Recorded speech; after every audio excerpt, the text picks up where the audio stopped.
halkani waa xarunta mashruuca maanta geed beer kaasoo ah mashruuc ka hirgalay magaalada Cadaado dhowrkii sanadood ee ugu dambeeyay.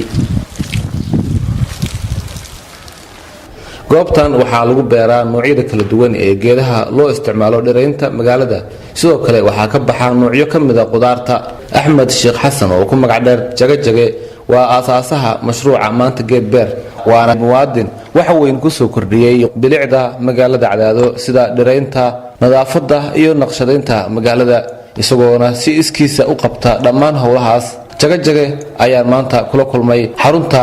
maanta geed beer ee magaalada Cadaado xilli uu ku guda jiray shaqo maalmeedkiisa waxaana ugu horreyn weydiiyay goortii uu adeegan bilaabay iyo asbaabaha ku dhaliyay.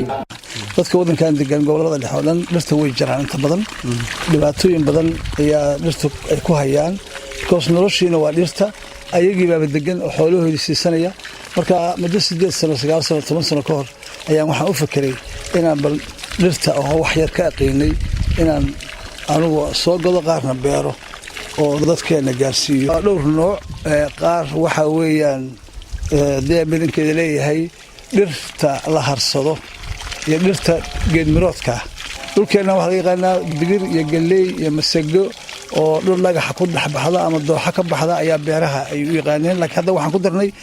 geed miroodkii babaygii cambihii mooskii waan barnay. mashruuca maanta geed beer ayaa mashruuc wax weyn ku soo kordhiyay bilicda magaalada waxaana dadka magaaladu ay hadda si weyn ugu dhiiran yihiin in ay dhirtu muhiim u tahay muuqaalka deegaanka iyo guud ahaan noolaha. waa kan Axmed Jagajage oo markale sharaxaya sida ay dadku xaruntan uga soo doontaan dhirta. aad waxaan ugu faraxsanahay reebaadihii baa xataa qaadanaya hadda reebigii tuulooyinkii meelihii degnaayeen barkadihii nin aan geedii laba qaadanayn ma jiro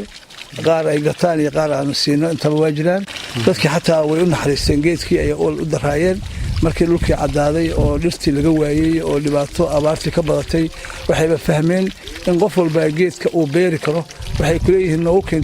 tuulooyinka baabuur baan qaadanaa waa u geynaa sida tabliiqii baan dadka ugu barinaa wargeedkan beer noloshaada ku jirtay. beerta maanta geed beer oo muddo sanado ah ka dhisnayd magaalada Cadaado ayaa u muuqanaysa mid guuleysatay isla markaana magaalada u gudbisay dhir aad u fara badan oo qayb ka qaadatay qurxinta magaalada Cadaado. Cabdi Xasan Awowe warbaahinta qaranka Soomaaliyeed Cadaado.